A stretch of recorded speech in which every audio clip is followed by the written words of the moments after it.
Hey Math 7-8, so in this video we are going to look through one possible solution to the transversal angle pair challenge that we tried yesterday in class.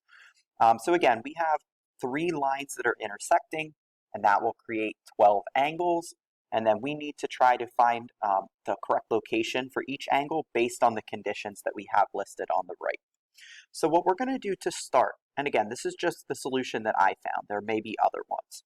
So I'm going to turn this angle to be red to show that that's going to be our transversal. So again, when that's our transversal, this is our interior space, right? And then this and this are our exterior spaces.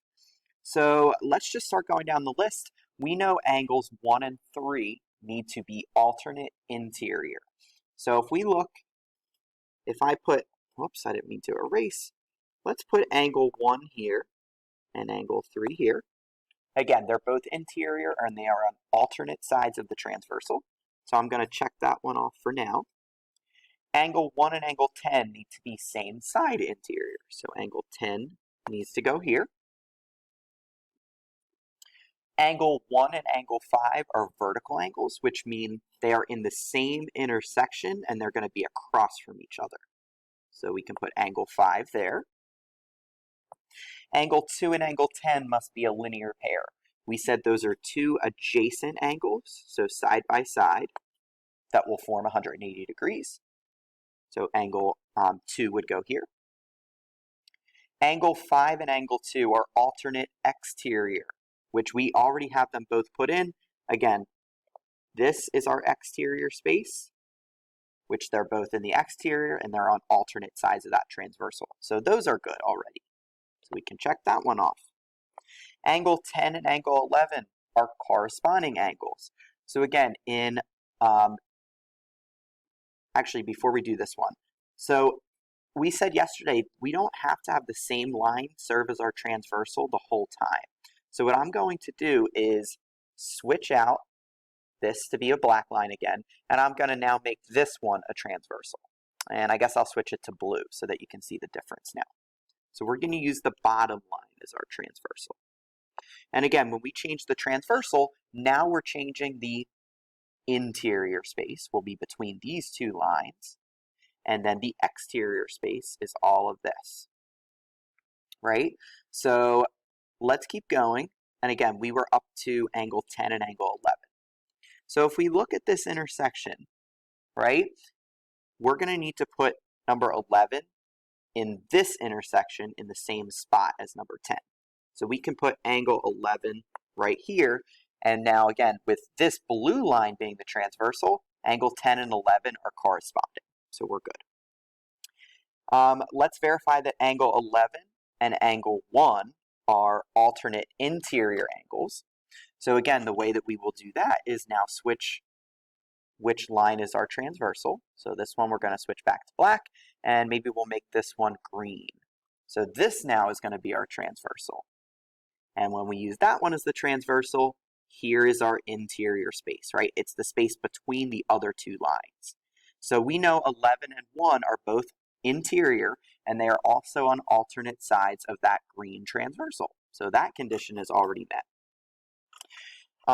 10 and 12, angle 10 and 12 need to be corresponding angles. So once again, we're going to switch our transversal. Oops, I need to do that.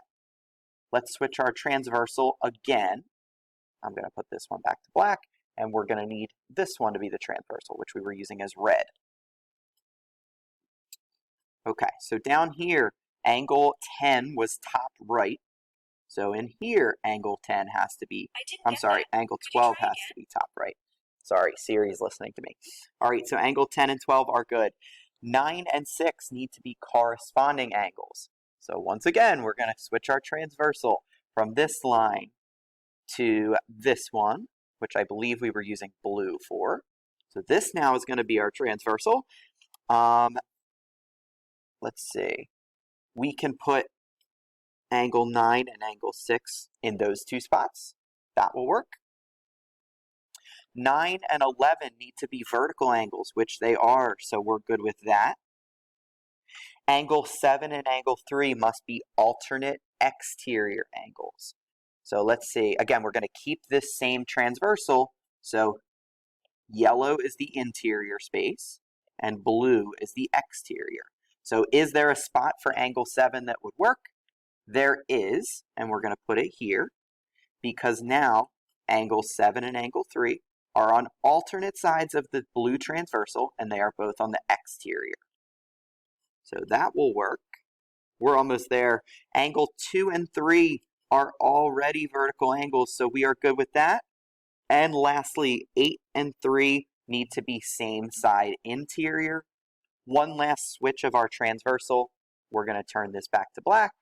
We're going to remake this one the red transversal. Whoops. So we should have one last spot open for angle 8, which will go right here, right? This is both of these, 8 and 3, both interior and both same side. So again, the idea with this type of problem is you're going to have to see multiple lines serve as your transversal, right? And you can see all the red ones, I use this as the transversal. All the blue ones, I use the bottom as the transversal. And the one single green one, I use the right line as the transversal, right? So as soon as you can envision that, that dictates what is your interior and exterior space and helps you find all of these relationships. And then lastly, poor angle 4 wasn't used at all, so this space can be served as angle 4. So I hope this short video helped you see this. This was definitely a challenging question, but I hope this helped you kind of see the strategy and how you could go about doing a problem like this.